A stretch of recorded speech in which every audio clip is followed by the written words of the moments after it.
كانوا قليلا من الليل ما يهجعون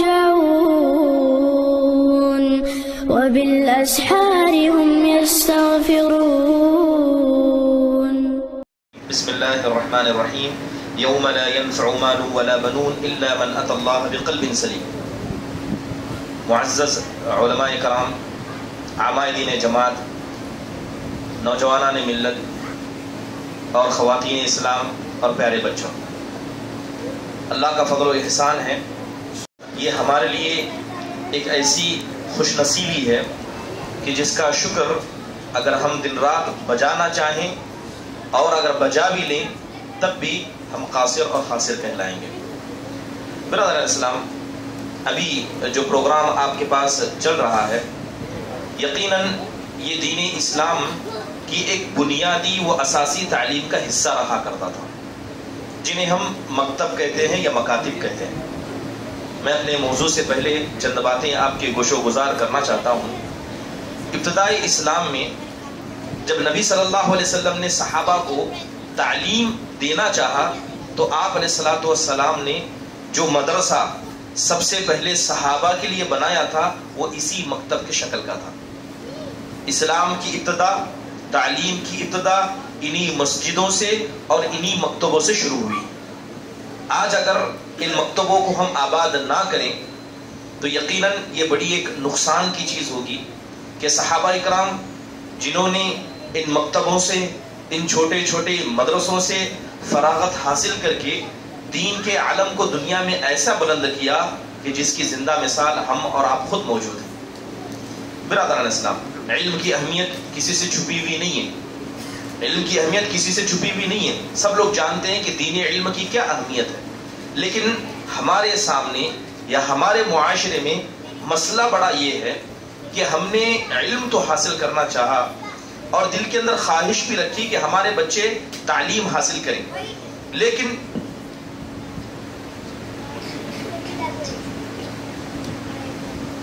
سب سے بڑا مسئلہ ہمارے یہاں یہ ہوتا ہے کہ جس طرح ہم دنیاوی تعلیم پر زور دیتے ہیں اتنا دینی تعلیم پر زور نہیں دیتے۔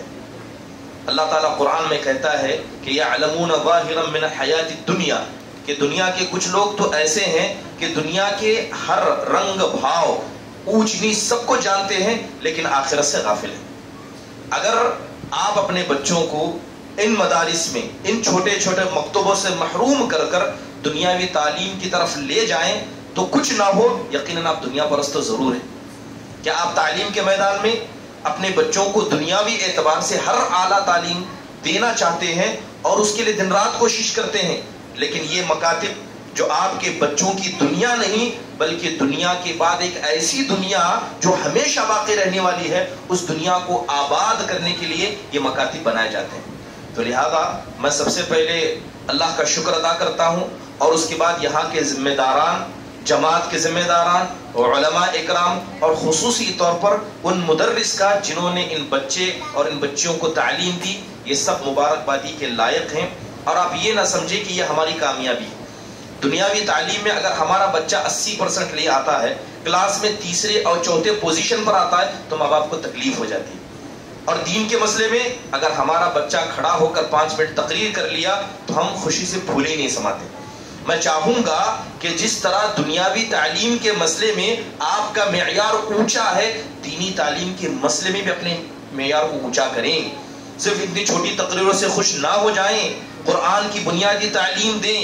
یہ آگے چل کر یا تو آپ کے لیے ثواب ہے یا ایک ایسا عذاب ہے جس کو آپ چاہ کر بھی نہیں روک سکتے۔ اب فیصلہ آپ کے ہاتھ میں ہے کہ آپ ان کے لیے، ان بچوں کو اپنے لیے اچھا ہتھیار بنانا چاہتے ہیں یا برائی ایک ایسا بیج چھوڑ کر دنیا میں جانا چاہتے ہیں کہ آپ قبر میں چلے جائیں اور گناہ آپ کے سر پر روزانہ تھوپا جائے۔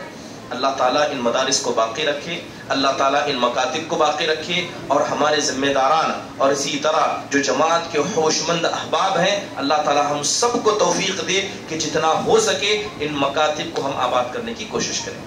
برادران اسلام، شروعات میں نے ایک آیت کریمہ پڑھی۔ اللہ تبارک و تعالیٰ فرماتا ہے کہ قیامت کا دن ایک ایسا دن ہے کہ جس دن لوگوں کو اللہ کے سامنے کھڑا کر دیا جائے گا، لوگوں کو اللہ کے سامنے پیش کر دیا جائے گا۔ ایسے وقت میں انسان کو کچھ چیزیں فائدہ پہنچائیں گی اور انسان کو کچھ چیزیں فائدہ نہیں پہنچائیں گی.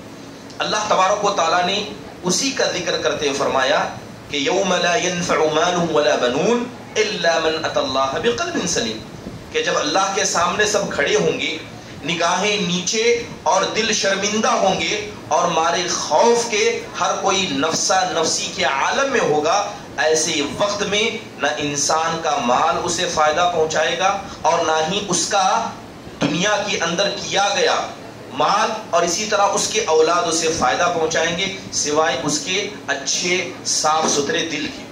صاف ستھرا دل، اگر آپ اس دنیا کے اندر رہتے ہوئے اپنے دل کو پاک رکھتے ہیں اور ایسے ہی پاک دل کو لے کر اللہ سے ملاقات کرتے ہیں، تو ایسا پاک دل ہی اللہ کے سامنے آپ کو شرمندہ ہونے سے بچا سکتا ہے.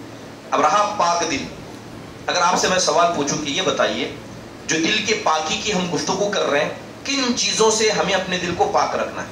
بہت ساری چیزیں ہیں. بنیادی طور پر وقت مختصر ہے، اس لیے میں جلدی باتوں کو پیش کر رہا ہوں.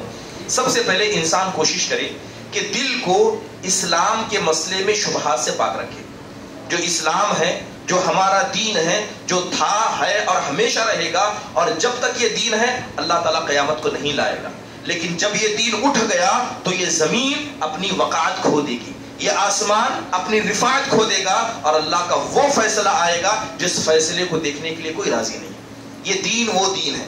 تو سب سے پہلے انسان کوشش کریے کہ دین کے مسئلے میں اس کا دل پاک و صاف ہو. آپ دیکھتے ہیں کہ ہمارے یہاں بہت سارے نت نئے افکار روزانہ آتے ہیں. کبھی کہا جاتا ہے کہ اسلام خواتین پر ظلم کرتا ہے، اسلام نے پردے کا حکم جو عورتوں پر لگایا یہ ان پر ظلم ہے، ان کی آزادی کو قید کرنے کا ذریعہ ہے. بس اوقات کہا جاتا ہے کہ اسلام میراث کے مسئلے میں ظلم کرتا ہے، مردوں کو ڈبل دیا جاتا ہے، خواتین کو سنگل دیا جاتا ہے. بہت سارے شکوک و شبہات ہمارے دین کے مسئلے میں پیدا کیے جاتے ہیں، اور حد تو تب ہو جاتی ہے جب ہمارے بہت سارے نوجوان ایسے شکوک و شبہات میں مبتلا ہو جاتے ہیں. دین دعوت کا نام ہے.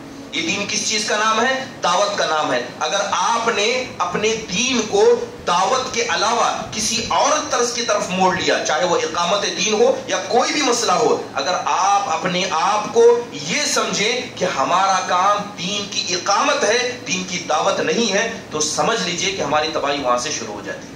بہت سارے شکوک و شبہات ہمارے نوجوانوں میں پیدا کیے جا رہے ہیں. سب سے پہلی چیز، دین کے اندر کسی بھی قسم کا شک اپنے دل کے اندر پیدا نہ ہونے دیں اور کوشش کریں کہ ہر شک و شبہے سے آپ بچ کر رہیں. دیکھا جاتا ہے کہ بہت سارے لوگ آ کر دین کی بہت ساری باتیں کہنے لگتے ہیں. ایک عام آدمی اسے نہیں پتا کہ کیا صحیح ہے کیا غلط ہے. ہم چاہتے ہیں کہ ہم خود فیصلہ کریں کہ کیا صحیح ہے کیا غلط ہے. دین کا مسئلہ، علم کا مسئلہ ایسے ہے کہ بڑے بڑے علماء اکرام، بڑے بڑے فقہاء اکرام دین کے مسئلے میں گفتگو کرنے سے اور اسی طرح کسی ایسے سوالات کو قبول کرنے سے جس کی وجہ سے ان کا دین برباد ہو سکتا ہے، محفوظ رہتے. امام مالک رحمہ اللہ کے پاس ایک جماعت آئی، معتزلہ کی جماعت تھی. آ کر انہوں نے کچھ سوالات پیش کر دی. امام مالک کے پاس کچھ سوالات پیش کر دیے کہ آپ ہمارے ان سوالات کا جواب دیجئے. امام مالک رحمہ اللہ نے اس مجلس کو چھوڑ دیا، اٹھ کر جانے لگے. تو لوگ کہنے لگے آپ تو امام دار الہجرہ ہیں، اس مدینے کے اندر آپ سے بڑا عالم نہیں ہے، یہ سوالات آپ ان کا جواب دیں. تو امام مالک کہتے ہیں کہ میں ان سوالات کا جواب دوں، اس سے زیادہ میرے نزدیک بہتر ہے کہ میں اپنے دین کی حفاظت کروں، میں اپنے دین کی حفاظت کروں. یہ سوالات کچھ ایسے ہیں کہ ہو سکتا ہے کہ ان کے جواب دینے میں میں اپنے دین کے مسئلے میں خود شک میں آ جاؤں. تو لہذا وہاں سے چلے گئے. بہت سارے علماء اکرام ایسے ہوتے جب انہیں بلایا جاتا اور کہا جاتا کہ یہ خواتین کی ایک مجلس ہے، آپ آئیں اس میں وعظ و نصیحت کریں، علماء انکار کر دیتے اور کہتے کہ خواتین میں وعظ و نصیحت کروں، اس سے بہتر میرے لیے یہ ہے کہ میں اپنی عزت اور آبرو اور اپنے دین کی حفاظت کروں. ہو سکتا ہے کہ خواتین کی مجلس میں چلا جاؤں، کسی کی آواز میرے کان میں پڑ جائے اور میں فتنے میں مبتلا ہو جاؤں. سب سے اہم چیز آپ اپنے دین کی حفاظت کریں. کوئی بھی آدمی آپ کے پاس دین کا کوئی مسئلہ لے کر آتا ہے، جب تک آپ کو یقین نہ ہو کہ یہ آدمی دین پرست ہے، دین دار ہے، علم والا ہے، فقہ والا ہے، تو ایسے کسی بھی آدمی سے دین کے شک کو بالکل قبول نہ کریں. اللہ تعالی ہم سب کو ہدایت دے. پہلی چیز یہ ہے کہ شک و شبہے سے اپنے دل کو پاک رکھیں. دوسری چیز، جو شہوتیں آج ہمارے یہاں دن رات دیکھی جاتی ہیں، ان ہر قسم کی شہوت سے اپنے دل کو پاک رکھنا ضروری ہے. مثال کے طور پر اللہ تعالیٰ نے قرآن میں کہا کہ زُيِّنَ لِلنَّاسِ حُبُّ الشَّهَوَاتِ مِنَ النِّسَاءِ وَالْبَنِينَ وَالْقَنَاطِيرِ الْمُقَنطَرَةِ مِنَ الذَّهَبِ وَالْفِضَّةِ. اللہ تعالیٰ کہتا ہے کہ یہ جو دنیا کے اندر لوگ ہیں ان کے لیے ہم نے چند چیزوں کو مزین کر دیا. بات مردوں کی جا رہی ہے کہ مردوں کے لیے اللہ تبارک و تعالیٰ نے عورتوں کو مزین کر دیا. لہذا عورتوں کی خواہش کرنا یا ان کے مسئلے میں دل کے اندر ہر چیز کو مضبوطی سے پکڑ کر رکھنا, یا انسان دنیا کی خواہش کرتا ہے, سونا چاندی کی خواہش کرتا ہے, دنیا کو آپ اپنے دل میں رکھیں یا عورتوں کو اپنے دل میں رکھیں, یا اسی طرح دنیا کا کوئی بھی ایسا معاملہ جو انسان کی آخرت کو برباد کر سکتا ہے. اگر انسان دنیا کے مسئلے میں ایسا ہو جائے کہ دنیا اس کے دل میں آ جائے تو یقیناً ایک ایسا دل کا گناہ ہے جس سے انسان کو نقصان پہنچ سکتا ہے. صحابہ کرام بھی تھے,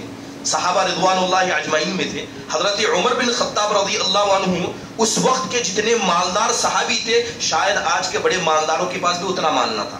تصور کریں کہ حضرت عمر بن خطاب رضی اللہ عنہ کے پاس قیصر و کسریٰ کے سر کے تاج لا کر پھینکے گئے. حضرت عمر نے ان کو دیکھا, ایک لکڑی پکڑی اور ان تاجوں کو پلٹا, وہاں سے چلے گئے. کیا آج کسی مسلمان کے پاس اتنا مال ہے؟ اتنا مال رکھنے کے بعد بھی حضرت عمر رضی اللہ عنہ جنت کے مستحق ہوئے. کیوں ہوئے؟ کیونکہ صحابہ کے ہاتھ میں مال تھا, دل میں مال نہیں تھا. آج ہمارا مسئلہ یہ ہے کہ ہمارے ہاتھوں میں مال نہیں ہے لیکن ہمارے دلوں کے اندر مال ہی مال بھرا ہے. مال مل جائے تو خوش ہو جائیں, مال نہ ملے تو ہم ناراض ہو جائیں. تعیس عبد الدینار و تعیس عبد الدرہم, کہ یہ درہم کے بندے, یہ دینار کے بندے نقصان اٹھانے والے. کوشش کریں کہ آپ اپنے دل کو جس طرح اسلام کے مسئلے میں شبہات سے پاک رکھیں, دنیا کی ہر وہ چیز جو آپ کے دل کو نقصان پہنچاتی ہے اس سے اپنے دل کو پاک رکھیں. اس کے علاوہ جن چیزوں سے ایک انسان کو اپنے دل کو پاک و صاف رکھنا چاہیے ان میں سے سوء الظن, بدگمانی, جسے ہم بدگمانی کہیں, حسد کہیں, کینہ کہیں, یا کسی دوسرے مسلمان کے بارے میں برا تصور کہیں, ان تمام چیزوں سے انسان کو اپنے دل کو پاک و صاف رکھنا چاہیے. تو لہذا یہ دل کی پاکی اور صفائی ہے. برادران اسلام, اگر میں آپ سے بتاؤں کہ دل کو پاک رکھنا کیوں ضروری ہے, اسلام کے اندر دل کو پاک رکھنے کی اہمیت کیا ہے, بہت ساری چیزیں قرآن و حدیث کے اندر بتا دی ہے. سب سے پہلی چیز یہ ہے کہ جیسے کہ آپ جانتے ہیں کہ جب پیر کا دن ہوتا ہے اور اسی طرح جمعرات کا دن ہوتا ہے تو لوگوں کے کیے گئے اعمال اللہ کے سامنے پیش کیے جاتے ہیں. پیر کا دن آیا, جمعرات کا دن آیا, آپ نے ہفتے بھر میں جو کچھ کارکردگی کی اللہ کے سامنے لے جا کر اس کو پیش کیا جاتا ہے. سارے لوگوں کے اعمال پیش کیے جاتے ہیں, لیکن دو لوگوں کا مسئلہ اللہ کے سامنے لایا جاتا ہے کہ یہ دو ایسے تھے جن کے بیچ میں اختلاف تھا, جن کے بیچ میں لڑائی جھگڑا تھا, اور اس لڑائی جھگڑے کے انہوں نے حل نہیں کیا, اس کو سالو نہیں کیا.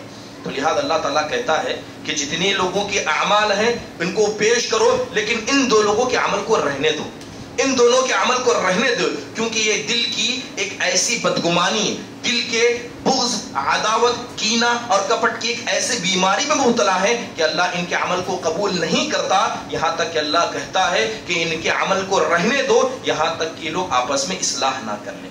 لہذا اگر کوئی آدمی کسی بھائی سے, کسی انسان سے بغض رکھتا ہے, اس کے دل میں کسی کے بارے میں اختلاف ہے, کسی کے بارے میں دل کے اندر برائی موجود ہے, تو ایسے شخص کے اعمال اللہ کے یہاں پیش نہیں کیے جاتے. اس کے علاوہ دوسری چیز یہ کہ اللہ تبارک و تعالیٰ نے قرآن میں مومنوں کی صفت بتائی. کون مومن؟ وہ مومن جن کو اللہ تبارک و تعالیٰ نے دنیا میں جنت کے سرٹیفکیٹ دے دی. اللہ تعالیٰ کہتا ہے کہ کچھ اللہ کے مومن بندے ایسے تھے کہ وہ لوگ اپنے سے پہلے والوں کے بارے میں اور جو موجودہ ہیں ان کے بارے میں ہمیشہ اپنے دل کو پاک و صاف رکھا کرتے تھے, اور یہ حقیقی مومن ہے, اور انہی کے اعتبار سے ہر شخص کو اپنے ایمان کو جاننا چاہیے. قرآن میں اللہ فرماتا ہے کہ والذین جاءوا من بعدہم یقولون ربنا اغفر لنا. اللہ تعالیٰ فرماتا ہے کہ بہت سارے اللہ کے نیک بندے ایسے ہیں جو ان سے پہلے لوگ گزر گئے, جو لوگ ان سے پہلے گزر گئے, اسلام میں ایمان لا کر اللہ کے پاس چلے گئے, یہ ان کے بارے میں کہتے ہیں کہ اللہ تو ہمارے گناہوں کو معاف فرمانا, اور جو ہمارے ساتھی تیرے پاس پہنچ گئے اے اللہ تو ان کے گناہوں کو معاف کرنا, اے اللہ ہمارے اور ان کے بیچ میں کسی قسم کے اختلاف کو تو دل کے اندر پیدا نہ کرنا, اے اللہ تیری ذات رحم کرنے والی اور تیری ذات بخشنے والی ہے. تو مومن کون ہوتا ہے؟ صرف زندہ سے نہیں بلکہ جو لوگ انتقال کر کے چلے گئے ان کے مسئلے میں بھی اپنے دل کو پاک و صاف رکھتا ہے, اور قرآن و حدیث میں اللہ تبارک و تعالیٰ نے اس کی صراحت سے ذکر کیا ہے. اور ایک بڑی فضیلت دل کو پاک و صاف رکھنے کی, جیسے کہ آپ جانتے ہیں کہ مومن دو طرح کے ہوتے ہیں. اللہ تعالیٰ کے نزدیک دو طرح کا مومن ہوتا ہے. ایک مومن وہ ہے جو دل کا بالکل صاف و شفاف ہے, جسے ہم بھولا بھالا انسان کہتے ہیں. اتنا بھولا ہے کہ ہر کوئی انسان اسے دھوکہ دے سکتا ہے، کوئی بھی انسان اسے بہلا اور پھسلا سکتا ہے۔ اللہ کے نبی فرماتے ہیں کہ یہ بھولا پن ایک مومن کی علامت ہے۔ کسی آدمی کے اندر بھولا پل کا ہونا، ہر کسی پر وہ بھروسہ کرتا ہے اور ہر کوئی اسے دھوکہ دیتا ہے، اس کا دل اتنا پاک ہے، اتنا صاف ہے کہ کسی کو غلط نہیں سمجھتا، اگرچہ کسی کو غلطی کرتے دیکھ بھی لیتا ہے۔ اللہ کے نبی فرماتے ہیں المؤمن غر کریم والفاسر خب لئیم۔ اللہ کے نبی فرماتے ہیں کہ مومن کی پہچان تو یہ ہے کہ مومن ایسا ہوتا ہے کہ ہر کوئی اسے دھوکہ دے سکتا ہے، اتنا صاف دل، اتنا پاک دل۔ لہذا اگر کسی انسان کے نزدیک بھولا پن ہے تو یاد رکھیں یہ اللہ کا فضل ہے اور اس کی ایمان کی علامت ہے کہ انسان ایسا پاک دل اور صاف دل ہو۔ برادران اسلام، دل کو پاک رکھنے کی ایک اہم وجہ، ایک بڑی اہمیت یہ بھی ہے کہ ایسے ہی لوگ قیامت کے دن جنت میں داخل ہوں گے جن لوگوں کے دل پاک و صاف ہو۔ جیسے میں نے ابتدا میں آیت کریمہ پڑھی کہ اللہ تعالیٰ کے سامنے اللہ تبارک و تعالیٰ اعمال کو دیکھے گا، اللہ لوگوں کی صورت و شکلوں کو دیکھے گا، لیکن اعتبار صرف ان کے دلوں کو ہوگا۔ مثال کے طور پر آج مسجد کے اندر ماشاءاللہ اتنی بڑی تعداد موجود ہے، جمعہ کے وقت میں ہم لوگ اکٹھا ہوتے ہیں، عام حلقات میں لوگ اکٹھا ہوتے ہیں، لیکن آپ کو پتا ہے کہ ان حلقات میں، ان مجلسوں میں اللہ تبارک و تعالیٰ کس کا اعتبار کرتا ہے؟ اللہ کو فرق نہیں پڑتا کہ آپ نے کتنا صاف لباس پہنا ہے، اللہ کو فرق نہیں پڑتا کہ آپ نے اپنے کپڑے پر استری کی ہے کہ نہیں کی ہے، اللہ کو اس بات سے فرق پڑتا ہے کہ کون انسان یہاں ہے جس کا دل پاک و صاف ہے۔ جو بستر پر جاتا ہے تو ہر مسلمان کو اچھا اور اپنے آپ کو ان سے کم تر سمجھتا ہے، اور کس کا دل اس طرح پاک و صاف ہے۔ حدیث کے اندر آتا ہے کہ نبی صلی اللہ علیہ وسلم صحابہ کی مجلس میں بیٹھے ہوئے تھے، اللہ کے نبی نے کہا کہ ابھی اس مسجد کے دروازے سے ایک انسان آئے گا جو جنتی ہوگا، ایک انسان آئے گا جو جنتی ہوگا۔ لہذا صحابہ کی نگاہیں دروازے کی طرف لگ گئی۔ اتنے دیر میں ایک صحابی، ایک بوڑھے صحابی تشریف لائے، صحابہ میں سے ایک صحابی ان کی طرف لپک گئے اور جا کر انہیں خوشخبری سنائی اور کہا کہ اللہ کے نبی صلی اللہ علیہ وسلم نے آپ کے بارے میں ایسی ایسی خوشخبری سنائی ہے، ہم جاننا چاہتے ہیں کہ وہ کون سی ایسی نیکی ہے جس کے بارے میں آپ گمان کرتے ہیں کہ ہو سکتا ہے کسی نیکی کی وجہ سے اللہ تبارک و تعالیٰ نے اور اس کے رسول نے آپ کو جنت کی خوشخبری دی ہو۔ وہ صحابی حضرت عبداللہ بن سلام رضی اللہ عنہ تھے، وہ صحابی حضرت عبداللہ بن سلام رضی اللہ عنہ تھے۔ تو حضرت عبداللہ بن سلام رضی اللہ عنہ نے اپنے ایک ہاتھ سے دوسرے ہاتھ کو پکڑا اور کہا کہ انی لضعیف، جہاں تک میری بات ہے میں کمزور انسان ہوں، میں بوڑھا انسان ہوں۔ جس طرح تم نوجوان اللہ کے لیے عبادت کرتے ہو، نماز پڑھتے ہو، روزہ رکھتے ہو، اللہ کی راہ میں لڑنے کے لیے چلے جاتے ہو، دین کو پھیلاتے ہو، میں اس طرح نہیں ہوں، میں کمزور انسان ہوں۔ لیکن ہاں، اگر کسی عمل کے مسئلے میں مجھے امید ہے کہ اسی وجہ سے اللہ کے نبی صلی اللہ علیہ وسلم نے مجھے جنت کی بشارت دی ہوگی، تو وہ میرے دل کی پاکی ہے کہ جب بھی میں مسجد میں آتا ہوں، مسجد سے جاتا ہوں، گھر میں داخل ہوتا ہوں، گھر سے باہر نکلتا ہوں، تو ہر مسلمان کو میں معاف کر دیتا ہوں۔ کسی کے بارے میں میرے دل کے اندر ایک ادنا شک، ایک ادنا شکایت بھی نہیں ہوتی، اور مجھے اللہ سے امید ہے کہ ہو سکتا ہے کہ یہ وہ عمل ہو جس کی وجہ سے اللہ کے نبی صلی اللہ علیہ وسلم نے مجھے یہ خوشخبری سنائی ہوگی۔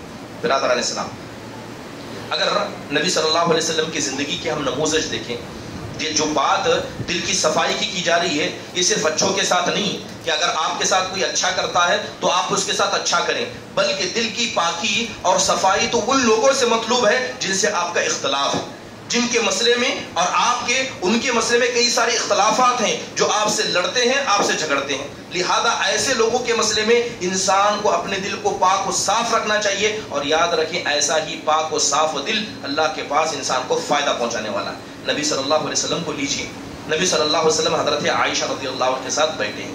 اللہ کے نبی سے حضرت عائشہ نے پوچھا، اے اللہ کے نبی صلی اللہ علیہ وسلم، جب احد کا وقت تھا، آپ صلی اللہ علیہ وسلم گڑھے میں گر گئے، آپ کی پیشانی پھٹ گئی، گال پھٹ گئے، آپ کے دانت گر گئے، اے اللہ کے نبی صلی اللہ علیہ وسلم، اس دن جو مصیبت آپ پر آئی، کیا اس سے بھی بڑھ کر آپ کی زندگی میں کوئی اور مصیبت ہے جسے آپ بڑا سمجھتے ہیں؟ تو اللہ کے نبی صلی اللہ علیہ وسلم نے کہا کہ ہاں، اس سے بڑھ کر بھی ایک ایسا واقعہ میرے ساتھ ہوا جس سے میں سب سے بڑی مصیبت اپنی زندگی کی سمجھتا ہوں۔ جب اللہ کے نبی صلی اللہ علیہ وسلم فرماتے ہیں کہ جب میں طائف والوں کے پاس گیا تھا، میں طائف والوں کے پاس گیا، میں چاہتا تھا کہ یہ صحیح راستے پر آ جائیں، لیکن حقیقت میں ان لوگوں نے گمراہی کا راستہ اختیار کر رکھا تھا۔ ان لوگوں نے کیا کیا؟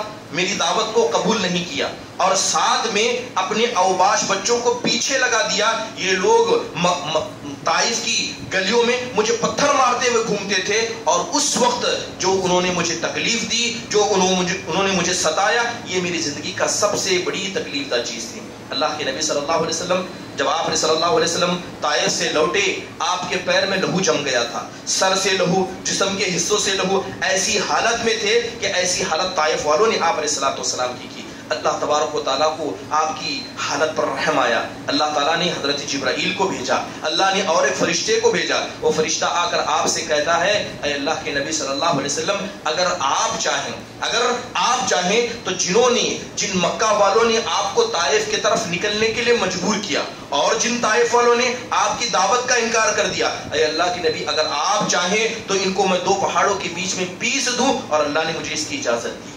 تو اللہ کے نبی صلی اللہ علیہ وسلم آپ کے دل کی صفائی دیکھیے، آپ کے دل کی پاکی دیکھیے کہ جنہوں نے مارا، جنہوں نے آپ کے جسم کو لہو لہان کیا، اللہ کے نبی کہتے ہیں کہ مجھے ان سے نہیں لیکن ان کی آنے والی اولاد سے امید ہے کہ وہ اللہ کے دین کو پھیلائیں گے، وہ اللہ کے دین کو پھیلائیں گے۔ اس کے بعد اللہ کے نبی صلی اللہ علیہ وسلم کہتے ہیں کہ بلکہ اللہ تعالیٰ نے تو مجھے ایک نبی کو دکھایا، اللہ تعالیٰ نے مجھے ایک نبی کو ورچوئل طور پر دکھایا کہ میں دیکھ رہا ہوں کہ ایک نبی کو لوگ پکڑ کر لا رہے ہیں، ایک نبی کو پکڑ کر لا رہے ہیں، ان کا چہرہ زمین کی طرف ہے، سر سے جسم کے حصوں سے لہو ٹپک رہا ہے، اور ان کی قوم والوں نے اس نبی کو اتنا مارا کہ وہ نبی اتنی مار کھانے کے بعد کہتے ہیں اللہم اغفر لقومی فانہم لا یعلمون، اے اللہ میری قوم کو تو معاف فرمانا، یہ مجھے نہیں جانتی، یہ تجھے نہیں جانتی۔ دل کی پاکی صفائی ایسی ہوتی ہے، اچھوں کے ساتھ اچھا کرنا یہ احسان نہیں ہے، لیکن احسان تو یہ ہے کہ جو آپ کے ساتھ برا کرے آپ اس کے ساتھ اچھائی کرے۔ نبی صلی اللہ علیہ وسلم اسی اچھائی کے پیکر ہوا کرتے ہیں۔ برادران اسلام، اگر ایسی مثالیں دیکھی جائیں تو شریعت کے اندر بہت ساری ایسی مثالیں ملتی ہیں جس کے اندر صحابہ نے، نبی صلی اللہ علیہ وسلم نے، اور اسی طرح سلف امت نے اپنے دل کو پاکی، اپنی دل کی پاکی کی زندہ مثالیں پیش کی، اور یقیناً یہی دل کی پاکی انسان کو قیامت کے دن فائدہ پہنچانے والی ہے۔ برادران اسلام، ایاس بن معاویہ رحمہ اللہ سے پوچھا گیا کہ یہ بتائیے کہ صحابہ اکرام میں بہت سارے صحابہ ایسے تھے جنہوں نے عمل بڑا تھوڑا کیا، عمل کیا ہے بڑا مختصر کیا، زندگی بھر نہ نمازیں پڑھی، نہ زندگی بھر طہارت اختیار کی، نہ ہی زندگی بھر اللہ کی عبادت کرتے ہیں، زندگی کا مختصر حصہ گزارا، لیکن ان کے عمل کو اللہ تعالیٰ نے پہاڑ کے جیسا کر دیا۔ کیا آپ جانتے ہیں کہ وجہ کیا تھی؟ کیا آپ جانتے ہیں کہ وجہ کیا تھی؟ تو حضرت ایاس بن معاویہ کہتے ہیں کہ آپ کو پتہ ہونا چاہیے کہ کان افضلهم عندهم اسلمهم صدرا واقلهم غیبتا، صحابہ میں بھی بعض کو اپنے سے بہتر سمجھتے، اور سب سے بہتر صحابہ کے نزدیک وہ صحابہ ہوتے جو دل کے مسئلے میں سب سے زیادہ پاک و صاف ہوتے، جو دل کے مسئلے میں سب سے زیادہ پاک و صاف ہوتے، اور غیبت کے مسئلے میں سب سے زیادہ پیچھے ہوا کرتے۔ لہذا صحابہ کی ایک بڑی خوبی تھی کہ وہ زمین سے چلے ضرور گئے لیکن جاتے وقت ان میں سے ہر شخص کا دل پاک تھا۔ اسی وجہ سے اللہ نے ان کے تھوڑے اعمال کو اتنا بڑا کر دیا کہ وہ عمل قیامت تک کے لیے ایک انسان کے کرنے کے لیے عاجز بن جائے۔ زندہ مثالیں صحابہ کی ہیں، مثال کے طور پر حضرت سعد بن معاذ رضی اللہ عنہ، ایک جلیل القدر صحابی، حضرت سعد بن معاذ، نبی صلی اللہ علیہ وسلم مدینہ چلے گئے، وہاں انہوں نے اسلام کو قبول کیا۔ کتنے سال کے تھے؟ 30 سال کے تھے، اسلام قبول کیا، لیکن جب ان کا انتقال ہوا 36 سال کے تھے۔ بڑی مشکل سے کتنے سال اسلام میں گزارا؟ 6 سال، صرف 6 سال اسلام میں گزارا۔ آپ دیکھیں کہ ان 6 سالوں میں حضرت سعد بن معاذ رضی اللہ عنہ نے کیا ایسی عبادت کی ہوگی، کیسے اللہ کو راضی کیا ہوگا کہ جب حضرت سعد بن معاذ زخمی ہوئے، حضرت سعد بن معاذ غزوۃ الاحزاب میں زخمی ہوئے، تو اللہ کے نبی صلی اللہ علیہ وسلم نے ان یہودیوں کے ساتھ معاملہ کرنا چاہا، ان یہودیوں کو سزا دینا چاہا جنہوں نے اس وقت دھوکہ دیا تھا۔ تو یہودیوں نے کہا کہ حضرت سعد بن معاذ اگر ہمارا فیصلہ کریں تو ہم فیصلے کے لیے تیار ہیں۔ اللہ کے نبی نے حضرت سعد کو بلا کر بھیجا، حضرت سعد کے لیے مسجد کے کونے میں ایک خیمہ لگایا گیا۔ حضرت سعد چل نہیں پا رہے تھے تو صحابہ ان کو اٹھا کر لائے۔ حضرت سعد سے اللہ کے نبی کہتے ہیں اے سعد، یہ تمہارے قوم والے ہیں، یعنی یہ تمہارے تجارتی پارٹنر ہیں، یہ تمہارے فیصلے پر آئے، اب ان کا فیصلہ کرو۔ ان لوگوں نے اللہ اور اس کے رسول کو دھوکہ دیا۔ حکم یہ تھا، معاملہ یہ تھا کہ اگر باہر سے کوئی حملہ کرے گا تو سب مل کر لڑیں گے، لیکن جیسے ہی باہر سے دشمن آیا انہوں نے غداری کی۔ اے سعد، ان کا فیصلہ کیجئے۔ حضرت سعد بن معاذ رضی اللہ عنہ کہتے ہیں اے اللہ کے نبی صلی اللہ علیہ وسلم، آج جو میں فیصلہ کروں گا اس فیصلے سے کسی ملامت کرنے والے کی ملامت سے نہیں ڈروں گا۔ کہنے لگے اے اللہ کے نبی، جتنے نوجوان ہیں لڑنے کے لائق ہے سب کو قتل کر دیجیے، ان کی عورتوں کو غلام بنا لیجیے، ان کے بچوں کو غلام بنا دیجیے، یہ وہ لوگ ہیں جنہوں نے اللہ اور اس کے رسول کو دھوکہ دیا۔ نبی صلی اللہ علیہ وسلم نے حضرت سعد کا فیصلہ سنا تو کہا کہ اے سعد لقد حکمت بحکم اللہ فوق 7 سماوات، اے سعد تم نے وہی فیصلہ ان کے بارے میں کیا جس فیصلے کو اللہ نے 7 آسمان سے ان کے بارے میں کیا تھا۔ وہی سعد رضی اللہ عنہ 36 سال کی عمر جب انتقال ہوا تو اللہ کے نبی فرماتے ہیں لقد اهتز عرش الرحمن بموت سعد، کہ حضرت سعد کا انتقال زمین پر ہوا اور اللہ کا عرش ان کی وجہ سے ہل گیا۔ سبحان اللہ، اللہ نے 70,000 فرشتے آسمان سے بھیجے تاکہ یہ زمین میں آ کر ان کے جنازے میں شریک ہو سکے۔ کتنے سال کا عمل؟ صرف 6 سال کا عمل۔ بتائیے کیا اتنی عمر ہمارے لیے کافی نہیں ہے؟ مسئلہ یہ ہے کہ آپ عبادت اللہ کے سامنے ایسے کریں کہ آپ کا دل پاک و صاف ہو۔ یہ صحابہ تھے جن کے دل پاک و صاف تھے، ہر اس آدمی کے بارے میں جسے وہ جانتے تھے اور ہر اس آدمی کے بارے میں جسے نہیں پہچانتے تھے۔ لہذا دل کی پاکی صفائی یہ صحابہ کا ایک اہم ایسا میزہ تھا جس کی وجہ سے اللہ تبارک و تعالیٰ نے ان کا اتنا بلند مقام کر دیا۔ برادران اسلام، اگر مثالیں دیکھی جائیں تو مثالیں بہت ساری ہیں۔ سلف صالحین میں کئی لوگ ایسے تھے جنہوں نے اپنے دل کی پاکی کو اللہ کے سامنے پیش کیا۔ کیسے کیسے پاک دل؟ حضرت سعید بن مسیب رحمہ اللہ علیہ، یہ ان کو سید التابعین کہا جاتا تھا۔ حضرت ابو ہریرہ رضی اللہ عنہ کے داماد اور تابعیوں کے سردار حضرت سعید بن مسیب اور جو وقت کا بادشاہ ولید تھا اس کے بیچ میں کچھ مسائل پیدا ہو گئے۔ لہذا ولید نے مدینہ کے گورنر کو حکم دیا کہ حضرت سعید پر دباؤ ڈالا جائے۔ جو مدینہ کا گورنر تھا اس نے اس کو غلط الفاظ میں لے کر حضرت سعید بن مسیب رحمہ اللہ کے ساتھ بدتمیزی کرنا شروع کیا۔ اللہ والے بندے تھے اور تابعیوں کے سردار سید التابعین ان کو کہا جاتا تھا۔ لہذا مدینہ کے گورنر نے کیا کیا؟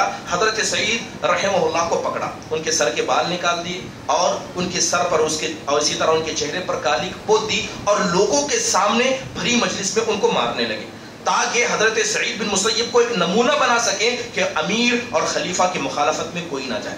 حضرت سعید بن مسیب پر کوڑے مارے جا رہے ہیں، حضرت سعید بن مسیب کو مارا جا رہا ہے، کچھ لوگ ادھر ادھر کھڑے ہو کر دیکھ رہے ہیں۔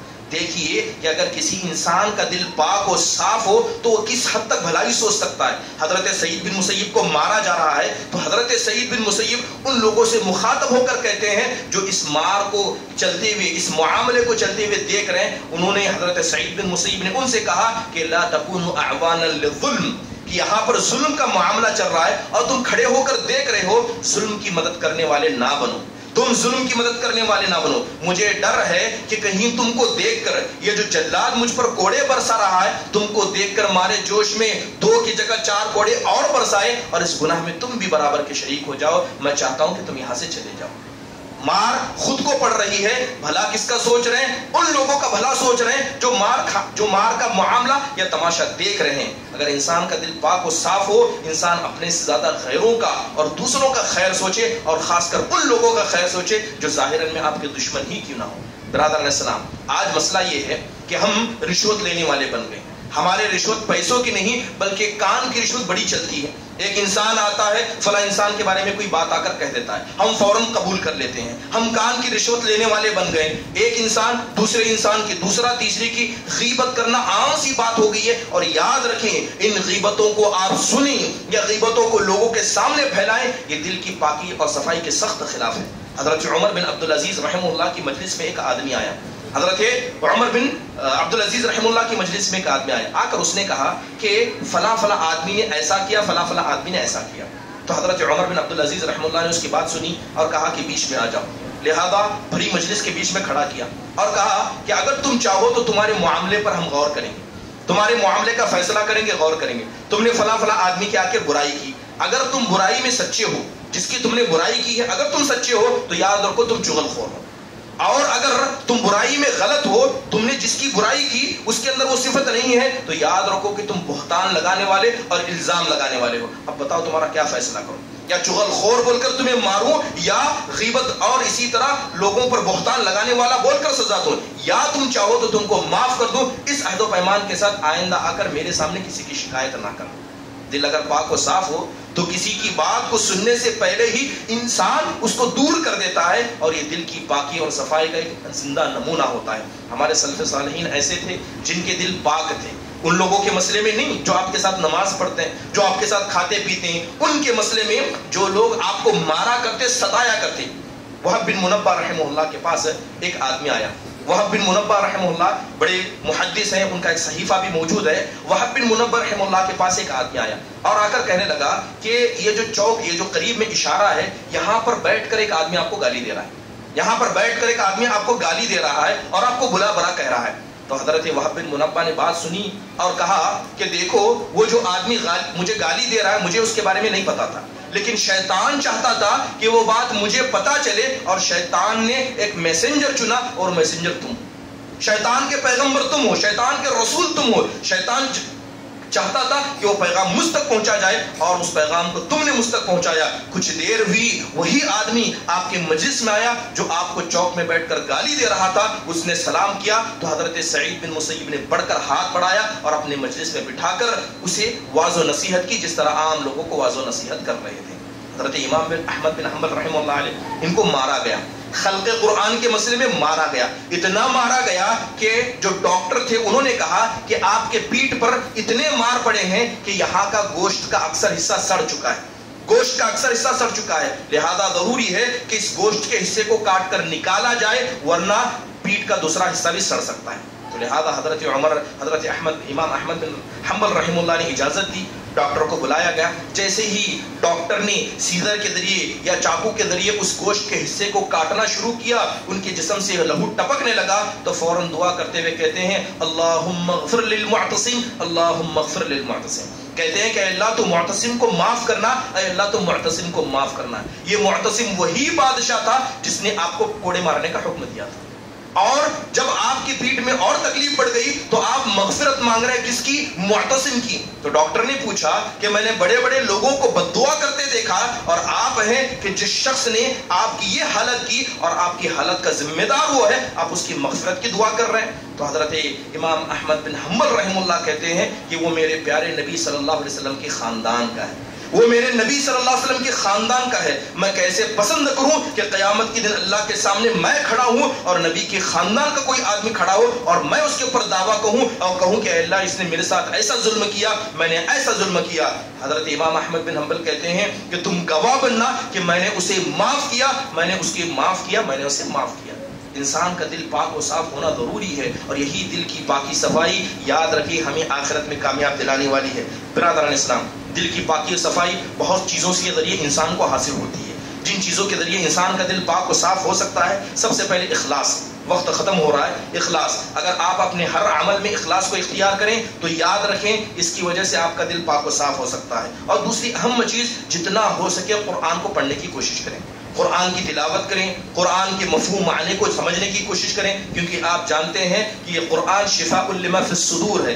دل کے اندر انسان کی جتنی بھی بیماریاں ہوں، دل کی ہر بیماری کی علاج کیا ہے؟ قرآن کے اندر موجود ہے. لیکن چند چیزیں ایسی ہیں جس کی وجہ سے انسان کے اندر یہ دل کی سلامتی ختم ہو سکتی ہے. سب سے اہم چیز شیطان کے وسوسے. دن رات انسان کے پاس شیطان کے وسوسے آتے ہیں. رات میں انسان سوتا ہے، بستر میں شیطان کے وسوسے آتے ہیں. لوگوں کے بیچ میں انسان گھومتا ہے، تو جب بھی کوئی آ کر آپ کے سامنے ایسی کوئی بات کہے جو آپ کو ناپسند ہو یا جسے آپ سننا نہ چاہتے ہو، تو ہمیشہ کوشش کریں کہ شیطان سے پناہ مانگیں. اعوذ باللہ من الشیطان الرجیم پڑھا کریں، اللہ تبارک و تعالیٰ کا ذکر کرا کریں. یقیناً ایک ایسی چیز ہے جس کی وجہ سے ہمیشہ دل پاک و صاف رکھتے ہیں. اور اہم چیز، دنیا کے مسئلے میں اپنے دل کو پاک رکھیں. دل پاک رکھنا ہے تو جو دنیا کے اندر تنافس چل رہا ہے، جو دنیا کمانے کے اندر جو سارے لوگ لگے پڑے ہیں، اس سے آپ باز ہو جائیں. نبی صلی اللہ علیہ وسلم نے اپنی امت پر سب سے زیادہ اگر کسی چیز کا ڈر جتایا تھا تو اسی چیز کا تھا. اللہ کے نبی نے کہا واللہ ما الفخر اخشى علیکم ولكن اخشى ان تبسط علیکم الدنیا كما بسطت على من كان قبلكم فتنافسوها كما تنافسوها فاهلكتكم كما اهلكتهم. اللہ کے نبی فرماتے ہیں کہ مجھے ڈر نہیں ہے، مجھے اس بات کا ڈر نہیں ہے کہ میری امت کے لوگ فقیر اور اسی طرح محتاج ہو کر مریں گے، بلکہ ڈر تو اس بات کا ہے کہ کہیں اللہ ان کے سامنے دنیا کے دروازے نہ کھول دے، جس طرح اس سے پہلے اللہ نے قوموں کے پاس دنیا کے دروازے کھول دیے، اور تم اسی طرح دنیا حاصل کرنے کے لیے دن رات لگ جاؤ جس طرح اس سے پہلے لوگوں نے کیا، اور اللہ تم کو ویسے ہی ہلاک کر دے جس طرح اللہ نے اس سے پہلے قوموں کو ہلاک کر دیا. یہ دنیا کی خواہش، مال کمانے کی جذبہ ایک ایسی چیز ہے کہ اگر آپ مال کمانے کے لیے دن اور رات کرنے لگ جائیں تو یاد رکھیں یہ دنیا کی کمائی اور دنیا کی طرف لگ جانا انسان کے دل کو فاسد کرنے کے لیے کافی ہے، انسان کے دل کو فاسد کرنے کے لیے کافی ہے. اس لیے اللہ کے نبی صلی اللہ علیہ وسلم نے بد دعا کی، اللہ کے نبی نے بد دعا کی کس انسان کے لیے؟ اللہ کے نبی فرماتے کہ من اصبح وہمہ الدنیا جعل اللہ فقر بین عینیہ. اللہ کے نبی کہتے ہیں کہ وہ آدمی جو صبح اٹھتا ہے اور اٹھنے کا مقصد دنیا کمانا ہے، اللہ کے نبی کہتے ہیں اللہ فقر و فاقہ کو اس کی آنکھوں کے سامنے لا کر رکھ دے گا. صبح فجر کی نماز نہیں پڑھتے ہیں لیکن ڈیوٹی کا وقت ہو جاتا ہے تو فڑلے سے کھڑے ہو کر اچھے کپڑے پہن کر چلے جاتے ہیں. یہ دنیا پرستی ہے. اللہ کے نبی کہتے ہیں کہ اگر تمہاری صبح دنیا کمانے کے لیے، شام دنیا کمانے کے لیے، تو اللہ کہتا ہے کہ اللہ فقر و فاقہ کو تمہاری آنکھوں کے سامنے لا کر رکھ دے گا اور تم کو دنیا اتنی ہی ملے گی جتنا اللہ نے فیصلہ کیا ہے. لیکن دین کمانے کے لیے، دین کو حاصل کرنے کے لیے جو آدمی صبح کرتا ہے، شام کرتا ہے، مبارکبادی ہو ایسے انسان کے لیے. تو دل کو جو میلا کرنے والی چیزیں ہیں اس میں دنیا کی ایک محبت بھی ہے. اسی لیے ہم دیکھتے ہیں کہ دنیا کا تھوڑا سا مال آ جاتا ہے، انسان ایسا مجبور ہو جاتا ہے کہ ہر کسی کے سامنے ہاتھ پھیلانے والا بن جاتا ہے. اور بہت سارے لوگ ایسے ہیں جن کو اللہ نے دنیا دی لیکن دیندار نہ بن سکے. تو مال کسی کے لیے فائدہ مند نہیں ہوتا سوائے اس آدمی کے لیے جو مال کا حق کما حق ادا کرے. اس کے علاوہ بہت ساری چیزیں ہیں جو انسان کے دل کو فاسد کر سکتی ہیں. ان میں سے ایک اہم چیز ہے کہ آپ اللہ کی تقدیر پر بھروسہ کریں. جو تقدیر اللہ نے آپ کے لیے لکھ دی ہے وہ تقدیر ہمیشہ سے تھی ہے اور باقی رہے گی. جو رزق اللہ نے آپ کو دیا وہ پہلے سے لکھا ہوا ہے. جو رزق دوسروں کو مل رہا ہے وہ بھی اللہ نے پہلے سے لکھا ہوا ہے. دوسروں پر کسی کے رزق کی وجہ سے حسد کریں، کسی کی اولاد کو دیکھ کر جلن محسوس کریں یا کسی کا برا انسان چاہے تو حقیقت میں وہ انسان اللہ کی تقدیر سے ناراض ہے. اللہ فرماتا ہے کیا تم لوگوں پر اس لیے حسد کرتے ہو کہ اللہ نے ان کو دیا تم کو نہیں دیا؟ اللہ جسے دے یہ اللہ کا انصاف ہے اور اللہ جسے نہ دے یہ اللہ کی حکمت ہے. اللہ تبارک و تعالیٰ کا یہی فیصلہ ہے. لہذا انسان کو ان چیزوں کو قبول کرنا چاہیے. برادران اسلام، یہی مختصر سی باتیں تھیں. تو لہذا آخری پیغام یہی ہے کہ انسان دنیا سے اس حال میں جائے کہ اس کا دل پاک و صاف ہو. جیسے صحابہ اکرام کرتے، بستر پر جاتے تو ہر اس شخص کو معاف کرتے، ہر اس شخص کو معاف کرتے جس کے اور اس آدمی کے بیچ میں کوئی بھی اختلاف ہو. یقیناً یہ دل کی پاکی ایسی ہے کہ قیامت کے دن نہ انسان کو اس کا مال فائدہ دے گا نہ اس کی اولاد فائدہ دے گی سوائے اس دل کے جس دل کے اندر تمام قسم کی بیماریوں سے دل پاک و صاف ہو. اللہ تعالیٰ سے دعا ہے کہ اللہ تبارک و تعالیٰ ہمارے ہمیں دلوں کی پاکی و صفائی عطا فرمائے اور ہمارے دلوں میں کسی بھی قسم کا اسلام کے تعلق سے شک و شبہ ہے یا خواہشات جو ہمارے دلوں کے اندر جنم لیتی ہیں، اور اسی طرح ہمارے دلوں کے اندر جس کسی کے بارے میں حسد یا اسی طرح دل کی کوئی بھی بیماری ہو، اللہ تعالی ہمارے دلوں کو پاک و صاف فرمائے. آمین. وآخر دعوانا الحمدللہ رب العالمین. السلام علیکم.